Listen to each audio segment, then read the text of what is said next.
Josua se opdrag. Ons lees Josua 1 vers 1 tot 18. Ek sal by jou wees. Dit is sekerlik die mees bemoedigende woorde wat jy kan kry. Die Here het vir Jeremia daai versekering gegee in Jeremia 1 vers 8. En Jesus het dit ook in Matteus 28 vers 20 met sy hemelvaart vir sy disippels gesê. Nou lees ons in Josua 1 vers 5 dat die Here vir Josua sê, soos ek by Moses was, sal ek by jou wees. Ek sal jou nie in die steek laat en jou nie verlaat nie. In Numeri 27 vers 22 lees ons dat Moses kort voor sy dood in opdrag van die Here vir Josua die hande opgelê het en hom geseën het vir die reuse taak wat op Josua se skouers sou rus om die volk die beloofde land in te lei. Kort daarna het Moses sy laaste reis onderneem. Hy het na die Moabsvlakte vertrek, waar hy tot op die piek van die Neboberg naby Jerigo geklim het. Hiervandaan kon hy die hele beloofde land sien. En toe was Moses gereed om sy Skepper te ontmoet. Hy het gesterf en die Here het hom persoonlik iewers op die Moabvlakte begrawe. Maar sy graf is nooit gevind nie. Hiervan lees ons in Deuteronomium 34. Nou is die mantel vierkantig op Josua se skouers om die beloofde land in besit te neem vir Israel. Sommer dadelik kry hy 'n opdrag van die Here om oor die Jordaanrivier te trek met die volk en die land op te eis. Dit klink so eenvoudig, maar Josua gaan nie alleen nie. Die Here is mos met hom. So het die Here hom beloof. Boonop gee die Here vir Josua die versekering, ek gee vir julle elke plek waar julle kom. Dan spel die Here vir hom uit presies waar die grense van hierdie nuwe land moet wees. Al wat Josua moes doen was om dit in besit te gaan neem. Dit beteken egter nie dat Josua maar in sy leunstoel kon gaan sit en alles sou in sy skoot val nie. Dit sou van hom harde werk vra en hy sou hom letterlik in mure vasloop. Dinge sou dikwels vir hom totaal onmoontlik lyk. Hy moes dus vasberade en dapper wees en hom deur niks van stryk laat bring wanneer hy by daardie hindernisse kom nie. Hoe alles moes hy die Here ten volle vertrou met sy hele lewe. Dan gee die Here hom die versekering in vers 5. Solank jy lewe, sal niemand bestand wees teen jou nie. Daar was egter 'n ander baie belangrike saak wat die Here aanroer in vers 7.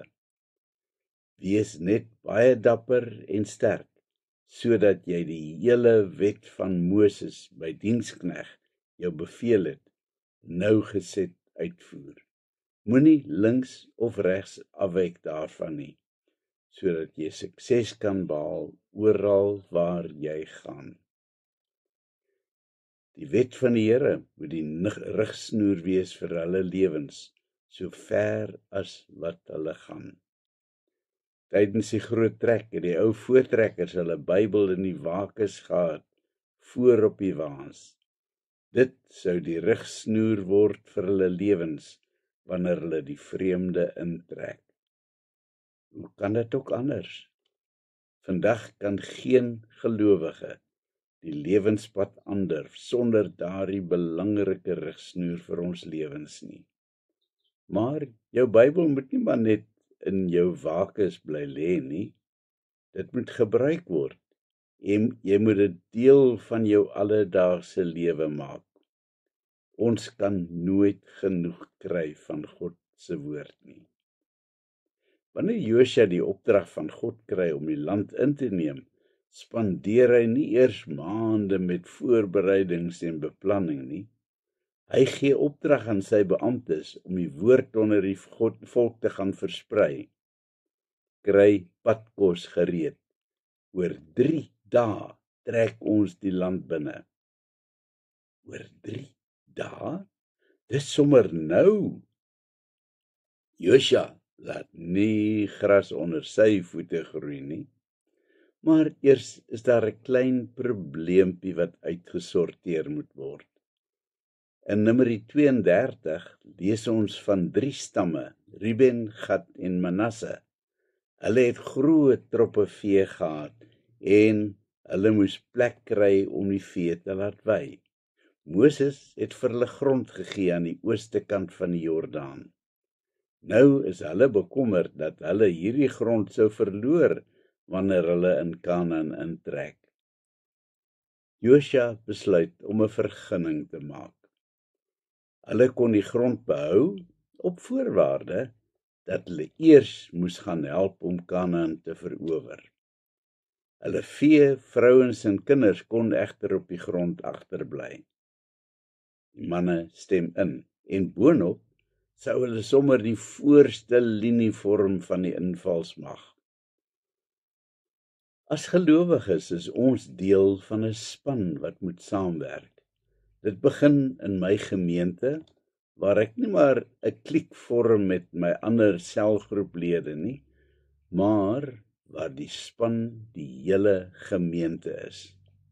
Om die gemeente te laat slaag beteken dat ons almal saam skouer aan die wiel sit.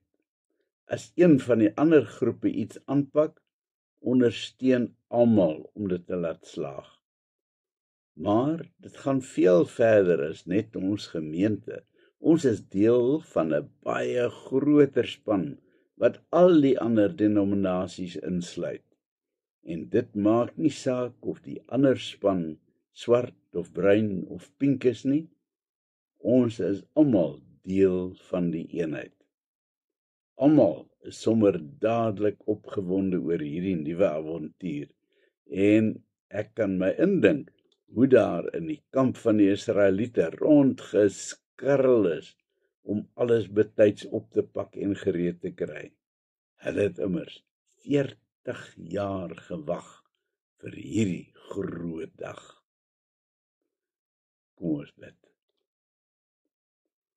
Here, ek is deel van 'n baie groot span. Help my om my oogklappe af te haal en deel te word saam met die ander. Amen.